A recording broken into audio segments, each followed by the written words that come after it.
Assalamualaikum warahmatullahi wabarakatuh. Saudara-saudara sekalian, dulurku kabeh sing menyukai channelnya Dalam, atau insya Allah bentar lagi, kalau sekarang nggak suka ya mudah Allah balik suka bentar lagi. Saya berada di suatu tempat di pinggiran tempat tinggal saya. Ini saya mau cerita pagi ini, mau cerita sedikit tentang bagian-bagian sudut rumah kita yang bisa menimbulkan hal-hal yang sifatnya itu gaib. Apa saja itu bagian-bagian rumah kita yang seperti itu? Ini berdasarkan pengalaman saya, juga pengalaman beberapa orang teman. Saya ini berdiri seperti ini. Insya Allah nanti saya tunjukkan apa yang termasuk yang menimbulkan kegaiban seperti itu. Oke, sekarang saja dulu. Oke, mungkin anak-anak zaman sekarang mungkin sudut-sudut rumah yang rumah kuno, rumah lama itu mungkin tidak begitu mengenal. Tapi untuk generasi setua saya, ini orang yang tua seperti saya, ini pasti mengenal. Itu namanya ini, yang di belakang saya, latar belakang saya ini namanya tritisan.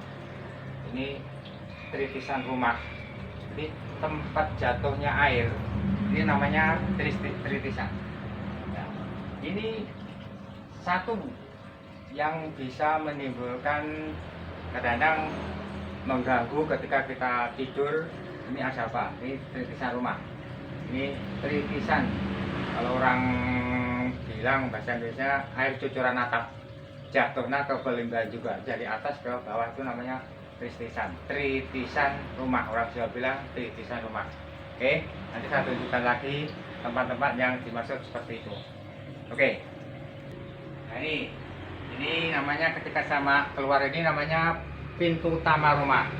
Ini pintu utama rumah, artinya utamanya ketika kita masuk. Kalau di sana jelas insya Allah dan paham, ini pintu samping. Kalau ini yang pintu depan, ini namanya pintu utama rumah. Ini satu, ini yang kedua yang bisa menimbulkan kadang-kadang ini ketika kita menggunakannya, maksudnya ketika tidur, ini ada hal yang menimbulkan apa, semacam tanda tanya, kok ngono itu kita nih, itu ada hal yang sifatnya itu gaib. Oke, sekarang kita lanjutkan pada bagian yang lain, monggo. Ini lampu, dengan melihat ini lampu di depan ini lampu yang di atasnya itu bangunan kuno, namanya itu belandar. Belandar ini adalah kayu yang membujur dari depan sampai nanti di belakang. Ini merupakan satu penyangga utama selain siku-siku yang segitiga itu. Kalau orang Jawa, kalau yang segitiga itu insya Allah mengatakan itu kudo. Betulnya kalau saya mengatakan kuda-kuda. Ini yang segitiga seperti ini. Nah, yang sini dari sana dari barat ke timur itu namanya belandar. Ini di atas ini lampu, di atas plafon yang tempat menggantungkan lampu ini. Ini ada apa cerita di balik tiga tempat itu?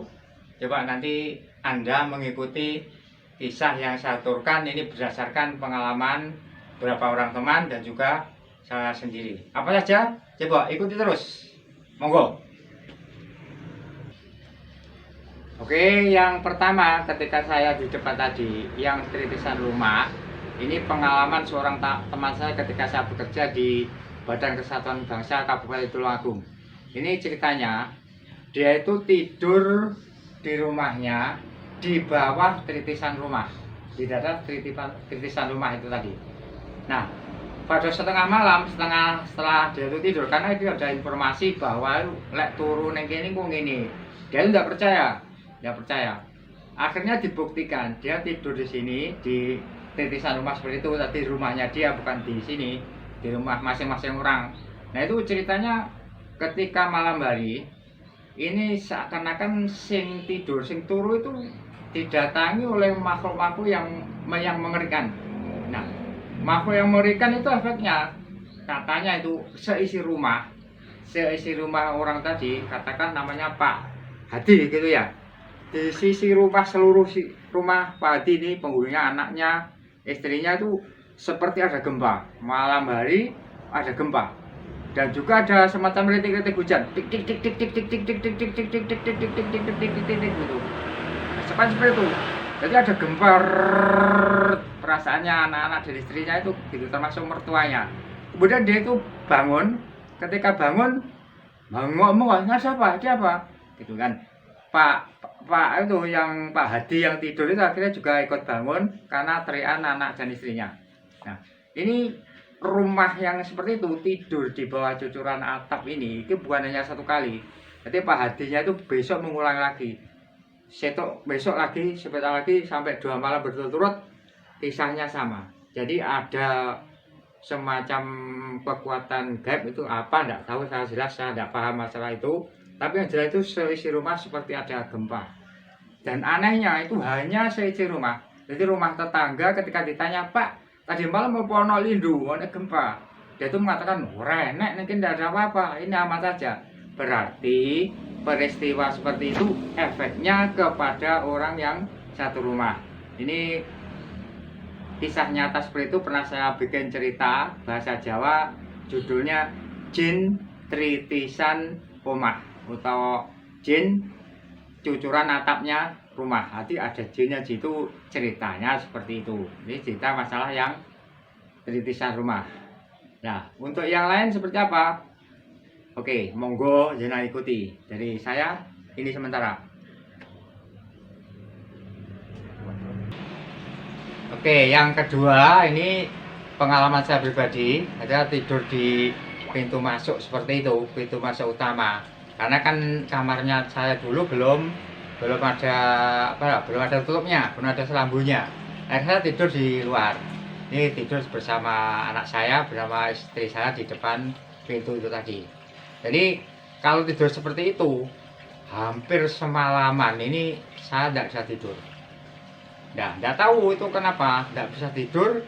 Dan biasanya ini seperti saya mimpi ketemu dengan orang-orang yang bukan rahasia seram, tapi di tempat-tempat yang menakutkan, seperti kita jatuh dari gunung ke gelundung, kemudian kita diajak seseorang ke kuburan. Jadi seperti itu terus, pokoknya yang menakutkan, seperti kemudian kita dikejar-kejar makhluk atau dikejar-kejar hewan yang menakutkan. Itu sepanjang malam harus seperti itu, tidur lagi sebentar bangun, sebentar bangun, itu ada kejadian seperti itu. Sehingga seperti itu, karena biarpun itu kejadian menakutkan seperti itu, akhirnya berapa hari lagi saya tidur lagi di situ. Sampai melihat TV. Ya, karena dulu kan enak ya melihat TV, kemudian ketiduran, keturun langsung di bawahnya TV, di sebelahnya TV itu tadi. Tapi tadi tidur mimpi lagi. Itu masalah yang pintu masuk, bukan pintu yang samping, terutama yang pintu depan, pintu yang tempat awalnya biasa orang masuk di situ. Ini kisah kedua yang ada hubungannya dengan cerita gaib yang seakan tidak masuk akal, itu bisa terjadi di rumah masing-masing orang. Mungkin dengan beda kalau saya seperti itu. Nah, ini yang kedua. Untuk yang ketiga nanti kita sambung lagi pada episode berikutnya. Oke, ini tadi yang yang rumah yang itu yang di dalam ini yang masalah belandar. Ini ceritanya belandar ini juga pernah menimbulkan hal-hal yang menakutkan ketika kita keluarga tidur. Jadi terutama kalau bagian kepala, ini kepala kita ini pas di tengahnya belandar ini, kepala kita seperti itu. Atau mungkin perut kita itu di sebelah utara, yang satu kepala, yang bagian bawah tubuh kita itu di selatan. Di dada kita itu di belandar. Ini juga tidak enak tidurnya. Ini pasti ada hal yang menakutkan yang membuat kita itu tidak nyaman, teriak-teriak terus. Karena apa? Karena ada makhluk-makhluk yang tidak menyenangkan. Ini mengganggu kita. Bukan kita diusir dari tempat itu, enggak, sampai subuh pun boleh tidur di situ. Tapi ini ada kejadian yang super menakutkan seperti itu. Tapi karena pada waktu itu juga kita tidak tempat yang lain, tidurnya di situ ya, besok jajal lah, coba lagi. Tidurnya seperti itu, coba lagi, coba lagi, coba lagi. Tapi kisahnya seperti itu. Kisahnya pasti ada hal-hal yang menyeramkan. Ini udah berulang kali. Saya kadang-kadang berdoa, tapi yo kadang-kadang seperti itu. Besoknya muncul lagi, besoknya muncul lagi. Insya Allah ini cerita yang ada hubungan dengan rumah kita itu yang bisa menimbulkan hal-hal yang menakutkan. Mungkin Anda punya pengalaman yang berbeda, tapi saya pengalaman seperti itu. Insya Allah saya tidak gawe-gawe, tidak syukur muni, tidak enggak, tapi berdasarkan pengalaman saya. Insya Allah ini merupakan satu pengisian hidup saya berapa sudah tua ini ya, saya coba ngeyel, tuwek, tek, jajal gawe video. Ini saya masih calon YouTuber, bukan YouTuber profesional tapi masih calon. Dengan dukungan Anda, insya Allah saya bisa jadi YouTuber, insya Allah. Makanya doakan restu Anda, doa Anda kepada Allah, termasuk juga saya sendiri, mudah-mudahan ini berhasil saya. Insya Allah seperti itu. Mudah-mudahan Allah paling barokah, kita hidup bahagia, jenengan bahagia, kula bahagia, semua bahagia, tujuan dunia dan tujuan akhiratnya terlaksana. Saya sekian dari saya dalam alhamdulillah jazakallahu khairan. Assalamualaikum warahmatullahi wabarakatuh.